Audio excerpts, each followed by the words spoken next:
Ito talagang ano, rare ito sa ano, rare. Talagang rare. Hindi ko lang alam kung marami sa inyo. Nakuha ko rin siya sa kanal. Alocasia. Galing din ito sa kanal. Marami, yung mga ganito kasi swertihan, yung ganyang klase ng alocasia.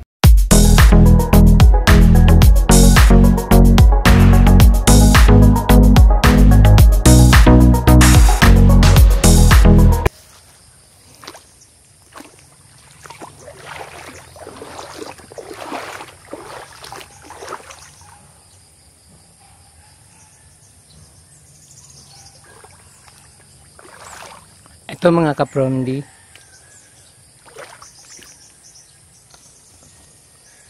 Yung mga halaman kasi kapromdi, hindi ko sure na ano, hindi ko alam yung mga pangalan niya.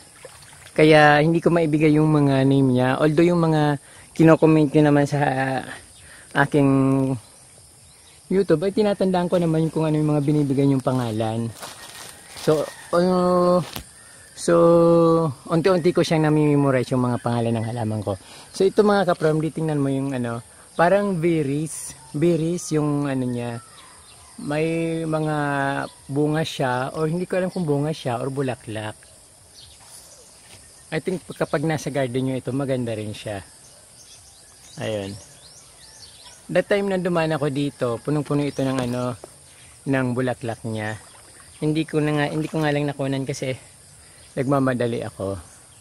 So ito yung dahon niya.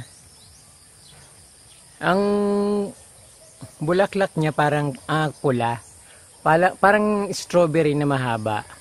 Ayun.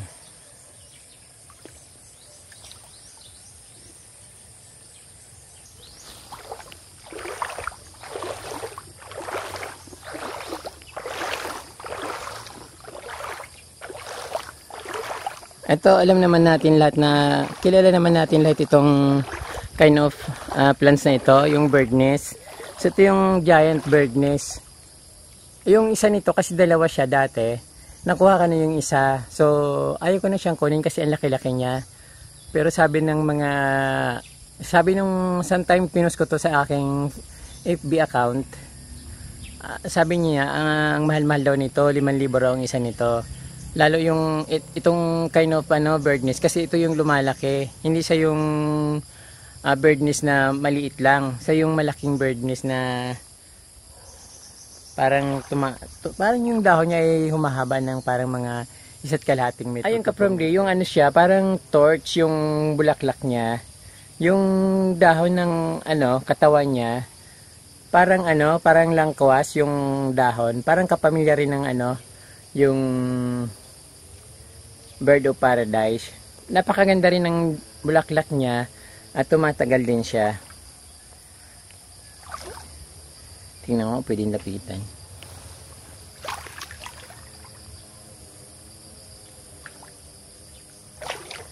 So ayan kapromdi, yung bulaklak niya ay tumatagal din. 2 weeks ago ko na itong nakita dito. So dalawa siya dati. So ngayon ito na siya. Yung bulaklak niya hindi naman matigas. Malambot siya pero tumatagal. Ayan. Parang yung torch na pinakita ko dati na matigas yung dahon niya. Ay matigas yung bulaklak niya. Yun. Kaso lang ito hindi siya lumalaki hanggang ganyan lang.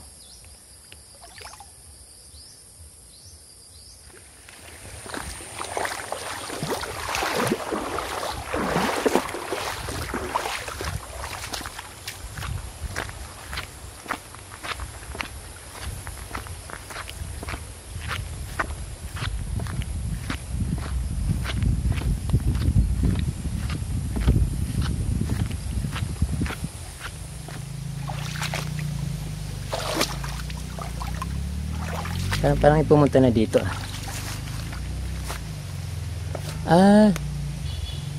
Ganun pala yun. Teka.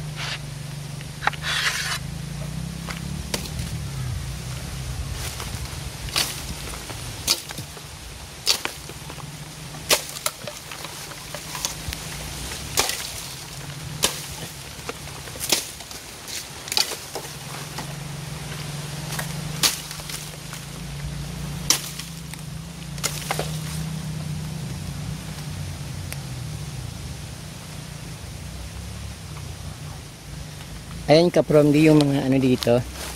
Mga, yung pala, ito pala yung mga nakikita kong halaman dito na namumuti.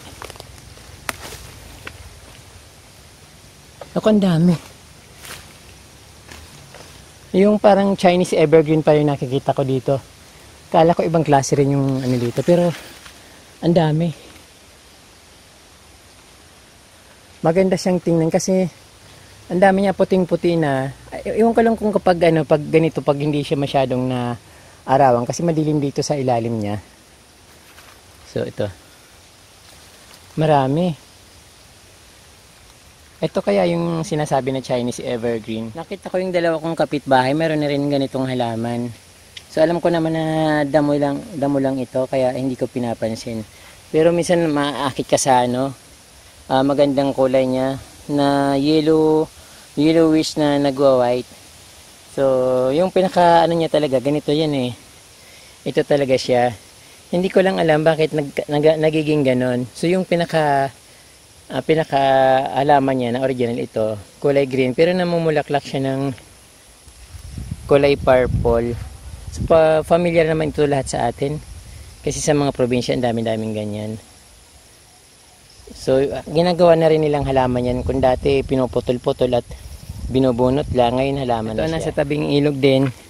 Yung bunga nito matamis. Ang kinakain namin dati pag ano, bukang-bukan na yung mga bunga niya. Ang tawag nito sa amin ay tungaw-tungaw. Tungaw-tungaw yung tawag namin dito. Pag namumunga siya, aray ko, ang dami-daming langgam pala. Pag namumunga siya, yung bunga niya, kulay purple pag nahinog. Tapos, yun, ang pag kinakain namin ng matamis. Kaya lang minsan, ano, nilalangaw siya, nakakadiri. Ayun. Pero masarap yung bunga, parang may pagka magaspang ng konti, pero masarap.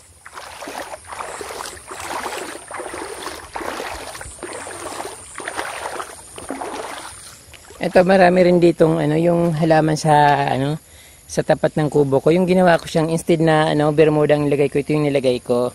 Dito ko rin kinuha yung mga ano yun, halaman na yun. Yung namumulaklak siya ng maliliit. Tapos kulay dilaw. Napakaganda niyan kapag halimbawa namulaklak siya. Tapos andun sa harap ng bahay kubo. Napakasarap tingnan. Punong-puno ng bulaklak. Pero nung time na kinuha ko siya, tinanim ko siya, tuwing hapon namamatay. Parang kala ko nga eh, pinagalitan ko yung kapatid ko, sabi ko inapakan niyo yung mga halaman ko na ganito. Yung pala kapag ano 6 yata or 5 ng hapon, umaano siya, nalalanta siya. Tapos muling nabubuhay kapag yung kinabukasan ng mga nagliliwanag. Ayun, maganda naman ulit yung pagkakahalaman niya. Yun ang nanotice ko dito. So kung nagtatanim kayo nito tapos biglang namatay, o hindi naman talaga siya namatay, nagpapatay-patayan lang. Ayan, tapos kinabukasan mabubuhay naman. Magandang halaman to. Marami akong nakikita nito sa Baguio. Nung pumunta kami ng Baguio, sinama ko ng friend ko. May ang daming ganito sa Baguio. So ibig sabihin, maganda siya sa malamig na lugar. Kapag maganda yung maganda yung napagtaniman mo ng soil, maganda rin yung kulay niya. Minsan kadalasan nakikita ko purple siya, minsan kulay pula. Ayan, ang dami pala dito. Yan ang mga halaman namin dito. Ito, anong halaman to? Oh, maganda to. Ano? Kapromdi, ito bagong halaman yata to. Hindi ko kabisado yung... Pero maganda. Yung bulaklak niya maganda siya. Parang orchids yung ano niya. Yung dahon.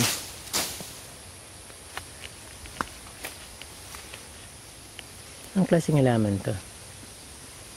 Naka-discover na naman akong bagong halaman, Kapromdi. Maganda. Parang orchids. Marami.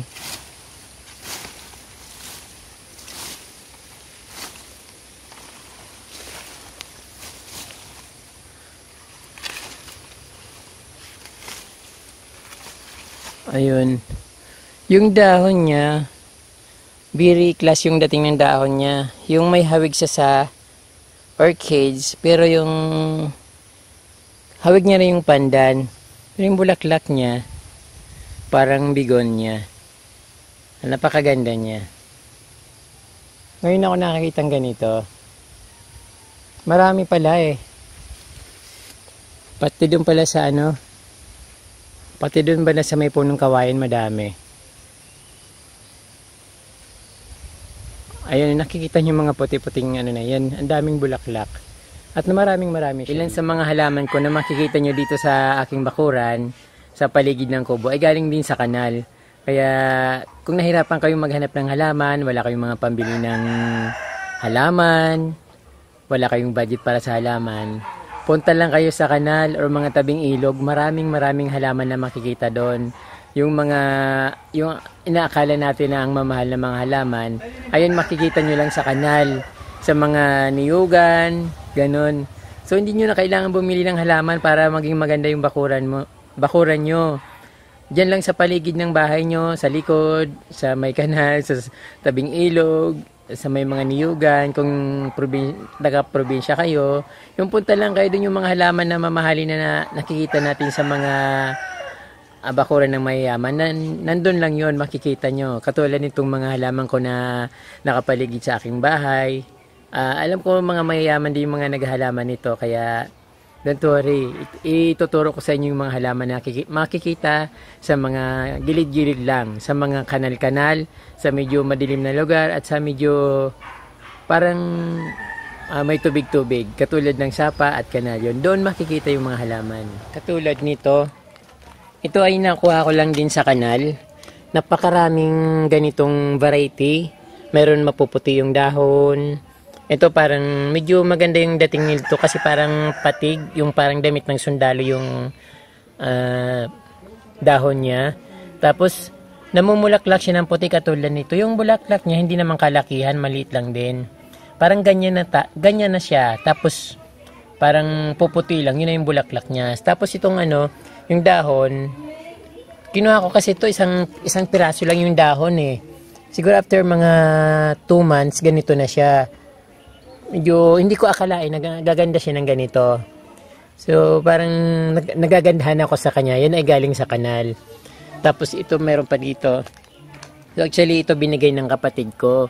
Ayaw kong tanggapin kasi nakikita ko sa kanal. Mas maganda pa nga yung nasa kanal na nakita ko kaysa dito. So very familiar naman yan sa atin. Yan kasi pinuputo lang yan dito. Napakarami yan dito. Pumunta ka lang dun sa may mga damuhan, yan makikita mo yung ganyan. Parang Chinese evergreen. Ayun. Ito pa, isa pa sa mga galing kanal. Ito binigay lang to sa akin ng friend ko. So, hindi ako aware dito sa kasi sabi niya sikat ito. Pero alam ko naman na sikat yung alocasia. Yung alocasia zebrena, binigay niya lang to sa akin. So, yun. Pero yung medyo nalanta yung dahon kasi yung binigay niya sa akin, walang ugat. Parang swertihan ako mabuhay. Ayun, kahit tinanim ko lang siya dito sa tabing saging para malilim. Pero nalanta pa rin yung dahon niya. Tapos, ito, alocasia rin ito. Galing din niya sa kanal. Pero alam ko mahal itong alocasia na ito. At syempre itong alocasia na ito ay parang tawag dito ay elephant ear na alocasia. Pero syempre mas mahal itong zebrena na alocasia. Mahirap itong hanapin kasi sa malalamig na lugar katulad ng sa gilid ng sapa na pag yung medyo madilim, mayroon din sa kanal. Nakakita rin siya sa kanal pero bihirang-bihira. Pero galing din sa kanal. At ito pa, isa sa mga galing sa kanal na halaman. Ito, hindi ko alam yung pangalan nito pero damit parang bestida yung dahon niya. Namumulaklak din siya yung bulaklak niya napaka hindi ko masyadong gusto. Maroon yung bulaklak niya tapos parang isang araw lang lantaan na. Yun lang ang yun yung bulaklak niya. Pero yung dahon niya maganda siyang tingnan. Katulad nito, maganda siyang tingnan. Yun galing sa kanal yan. plant na galing sa kanal. Maganda siya.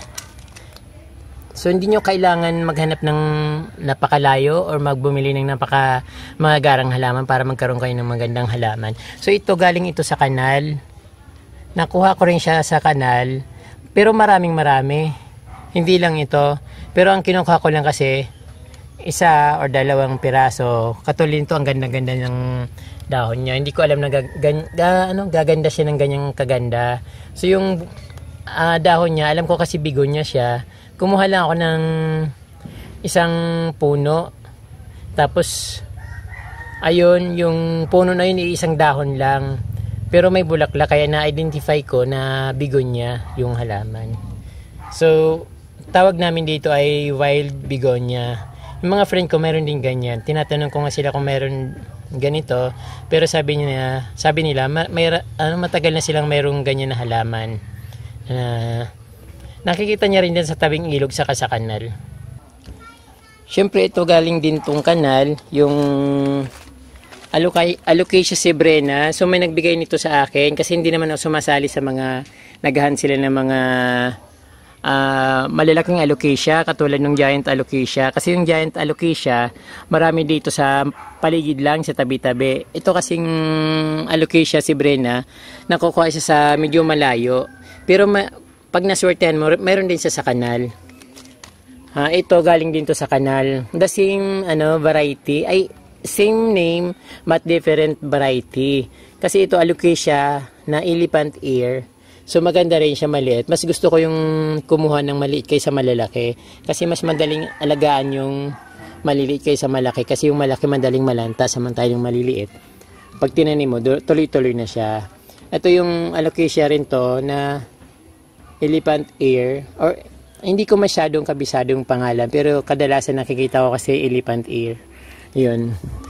Itong isa kulay brown, tapos itong isa puti, tapos ito kulay brown, tapos ito naman Alocasia na malaki, yung kulay parang zebra, yung tinatawag na zebrena. Kaya siguro ganun. Kaya zebrena ang tawag sa kanya kasi mukha siyang zebra. Ayan.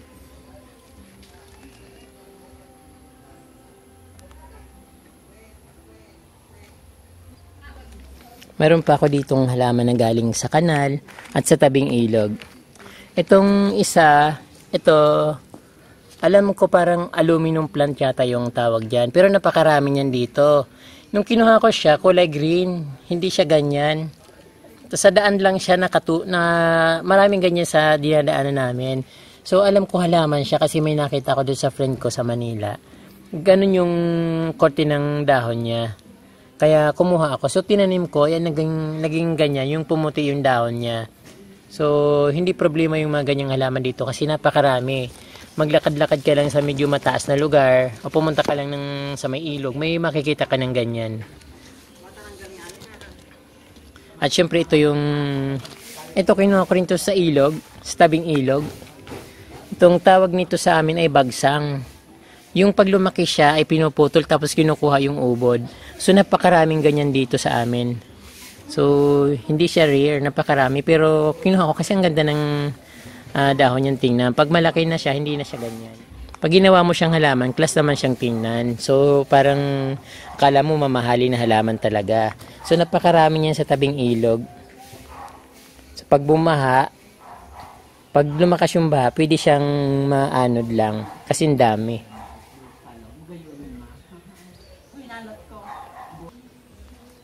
Tapos ito, galing din ito sa kanal.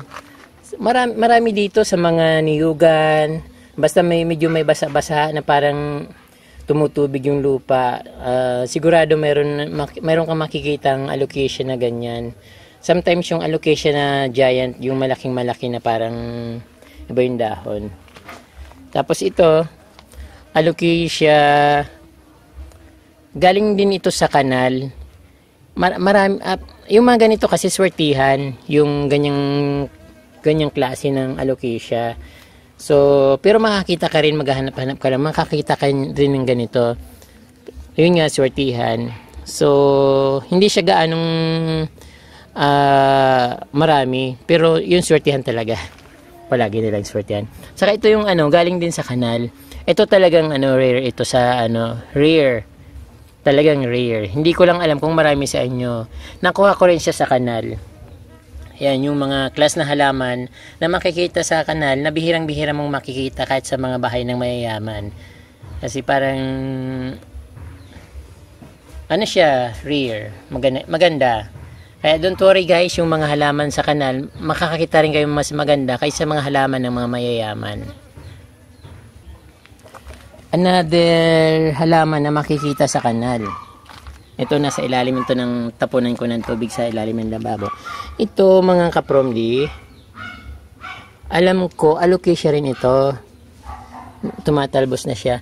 So alocasia rin siya, pero nakita ko sa nung sinearch ko sa Google ay kasama siya sa mga rare. Ayan, galing din siya sa kanal. Malay nyo yung paghanap-hanap nyo ng halaman sa kanal, yung pala mamahaling halaman yung nakita nyo, hindi nyo lang alam. Ayan mga kapromdi, kahit nandiyan kayo sa paligid ng bahay nyo o sa likod-likod lang ng bahay nyo, maaari kayong magkaroon ng mga magandang halaman na mamahalin na wala sa mga mayayaman na bakuran. Kahit na maghanap ka sa mayayaman na tingnan mo yung mga halaman nila. So alam natin familiar yung mga halaman ng mga mayayaman, alam natin yung mga halaman nila. Pero kung maghanap-hanap ka, may makikita ka pa sa likod lang ng bahay nyo na mas maganda pa doon. So hindi natin kailangan bumili ng mga mamahaling halaman para pagandahin yung bakuran natin. Yung nakikita nyo naman yung bahay ko kung gaano kaganda yung paligid niya. So karamihan ng halaman ko dito ay galing sa kanal. So wag nyo natin isnabin yung mga halaman natin dito sa probinsya na nakukuha lang sa mga damuhan, gilid ng ilog at sa mga kanal-kanal nga. Puro kanal yung sinasabi ko, pero totoo naman na yung mga halaman na nakikita nyo dito sa akin na magaganda ay galing sa kanal. So yun ang ano ko sa inyo, tips para makakuha ng halaman na maganda at hindi na maggastos ng malaking pera kung wala naman tayong panggastos. So sa likod lang ng bahay nyo, sa medyo liblib na lugar na mga sapa, makikita nyo mga gandang halaman. Mag-ingat lang kayo sa mga ahas kasi doon ang tira ng mga ahas, yung mga madidilim na lugar at malalamig. So yun, huwag niyong kalimutan mag-subscribe sa akin channel at maraming salamat sa inyong panunood. Paki-share din po yung video para mapanood din ng iba. Maraming po salamat. Sana wag kayong magsawang manood ng mga video ko. Thank you po. Mabalos.